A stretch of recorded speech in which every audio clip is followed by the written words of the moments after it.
Hello to yet another video in this series about Gulp and Nunjucks and why we were focusing on variables and data in the last video.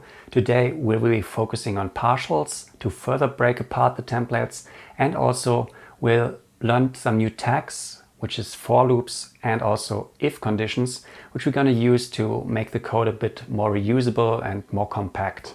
We'll also extend the data which we started setting up in the last video and use it for the navigation. So focus will be how to break apart the template, extract the navigation, and then use data to fill this navigation in a way that we can easily change it afterwards.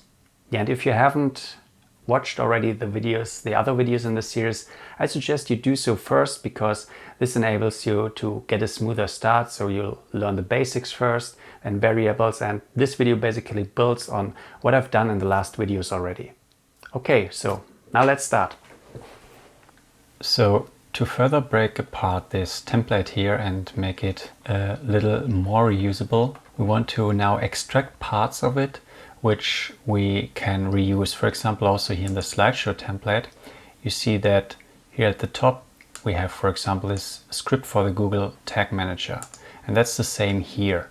So let's just start by extracting this part into a so-called partial, and you'll see here I already have a subfolder parts for one thing here in the EN folder for the English, but also down here in the templates folder. And this Google Tag Manager code, this will go both into the German and the English templates and pages. So I cut it here, and then down here in this global parts, so not in the English or German specific parts, I create a new file which I call script Google Analytics Nunjucks. And this way I instantly know this is a partial which contains a script, and that is a more descriptive name for it, because I'll also have other partials which just contain HTML. So it's good to have this a bit more specific and tell me, okay, that's a script, and this way I know also where to put it. And this script now, or this partial, I now have to use here, because here I just cutted it. And to use it, I use a Nunjucks syntax for include. I again start with those curly braces and the %, and then I use include, and then I tell it where to include from. So I go up the directory, then I go to parts, and then I can use the scripts or script Google Analytics Nunjucks, and this will do the include for me. And I do the same here in the slideshow layout. So I can also just use this includes now. And already this gets smaller, and we have some common ground here between those two templates. Now what's left to do is test this, run gulp, have a look at the dist. So let's first go to the index for the English page, which we are currently already using templates for. So down here you see the script for the Google Tag Manager, and then here in the shop there's the same. And currently the formatting doesn't look right, and we'll deal with that later. For now, the only important thing is that we could extract some code from the template and make a partial out of it to create more reusable code. Now let's continue and do another extraction, and we'll now extract the nav bar here. And this is also a little more interesting because we combine this now with the use of some variables and also some other code from Nunjucks, because you see here there's a lot of repetition going on, and we might be able to improve this a bit, make this more reusable. But first let's create a partial. So same as with the Google Tag Manager, I just extract it here, and this time this is for the English page, so I put it in the parts for the English page, and I call this navigation. So I just give it the name of the div, put it in here and save. Now I also include it, so just right here beneath the header where it was.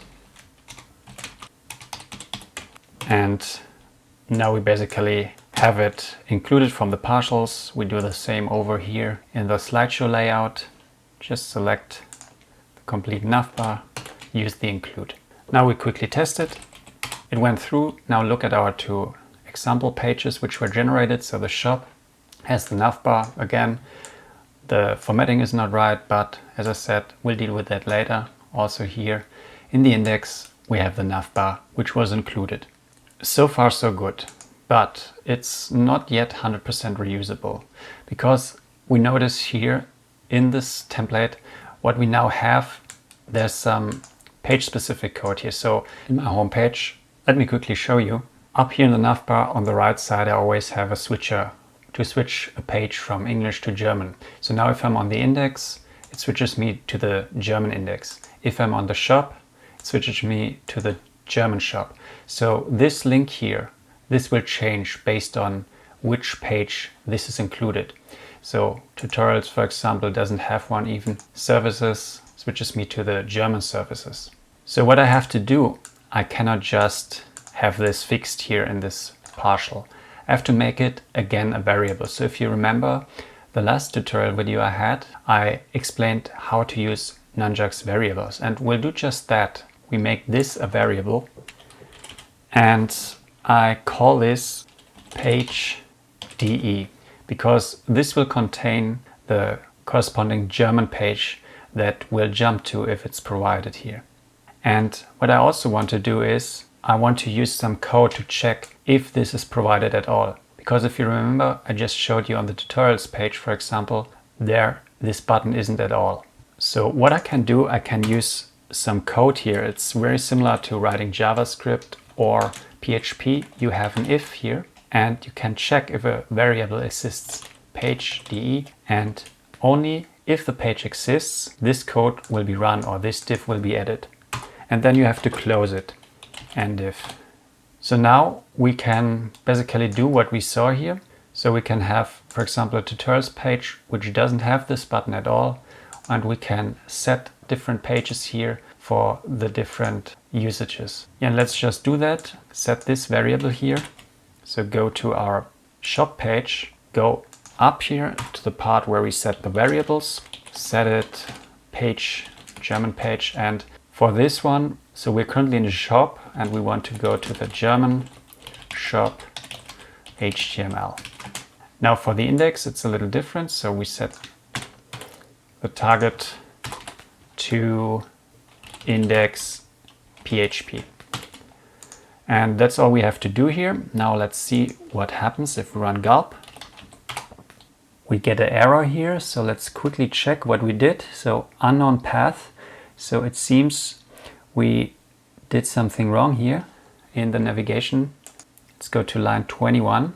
And sure enough, I forgot the % here to delimit this instruction. So now it should work. Let's try this again.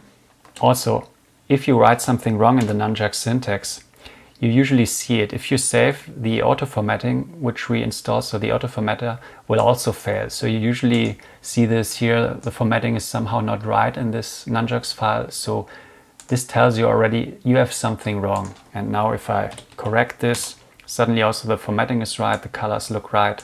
And yeah, also now the Gulp finished. So let's have a look. Now here in the shop, I'm pointing to the German shop page. And here in the index, I'm pointing to the German index PHP. Now, what can we do about this code here? This is a lot of repetition, and there's a way we can break this apart even further. For one thing, this code here, galleries, so this pair of information, we have always a name, and then we have a URL, and also here. So this information, we could extract it. And if you remember in the last video, I showed you how to use data. And we already created this JSON file here. So why not just create another data element, which we call navigation. And in this, we provide an element for EN and later also for German. And what this will be, it will just be an array. And within this array, we put all the pairs of information. So for example, we have a name, and let's quickly look what we have here. So we have galleries. And then we also have a URL. So that's a simple pair. And now we have to do this for the rest of those here, having shop, tutorials, services, contact. So I'll quickly do that. So now we basically have the complete representation of our navigation here in the data.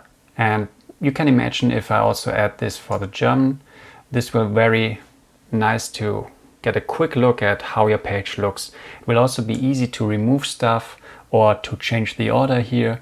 So this can all be done in one central place. So you don't have to go into the different parts and look for it. So that's a nice way to break it apart. But we now have to also properly use it here. So let me just remove all this code now.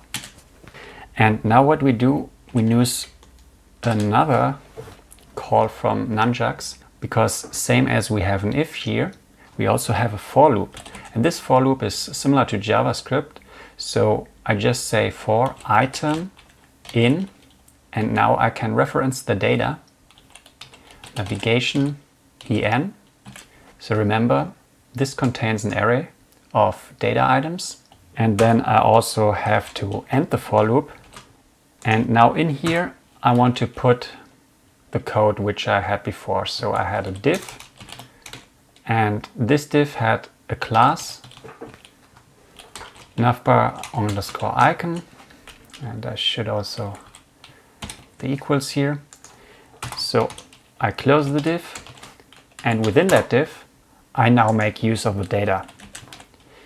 So I can now, same as with the variables down here, reference the variables, and the variable here is the item over which I'm iterating, so all the items in the array.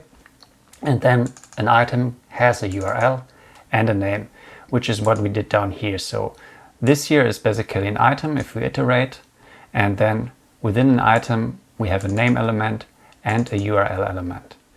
And this is exactly what we reference here. So we make the href basically gets the string which is contained in the URL, and then here between those we have the name. Now let's see if this works and have a look at the shop here. Now this is all the elements we had before. Same works here for the index. Now let's do a quick test. Go to the page data and let's just remove the block here. Let's run Gulp again, and suddenly block is gone. So you see how easy it is now to make changes to the data of your navigation. And yeah, that's a very important principle here, I think, to make the data separate from the actual syntax. This way it makes it much more easy later to change your stuff. And yeah, the principle is basically have data which is common to all of your pages here in this page data, and then certainly you also have some data which changes for each page, and this is the part where you set variables at the top before you use the extends. And yeah, this way we're already very flexible. So what I'll now do, and I'll stop the video here, but I'll now continue to extract a few more parts. For example, this header here, I can extract it.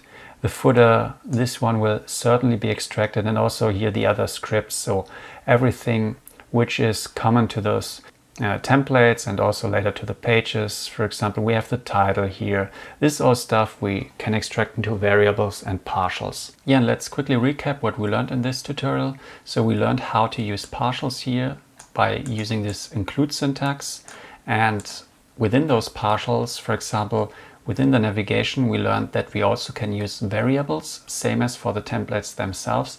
And we also learned some Nunjucks code, for example, using if and also here the for loop, which was very helpful to include data.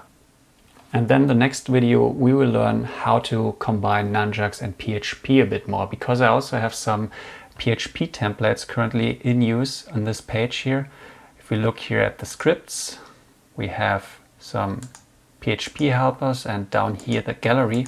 So that's a complete template for the gallery which uses PHP, but yeah, it also contains a lot of code which is common with the HTML pages. So I want to somehow use Nunjucks here, and yeah, you learn how to create variables which contain PHP code then, and a lot of other stuff to break this apart and yeah, make all the templates down there more reusable. Till then, see you.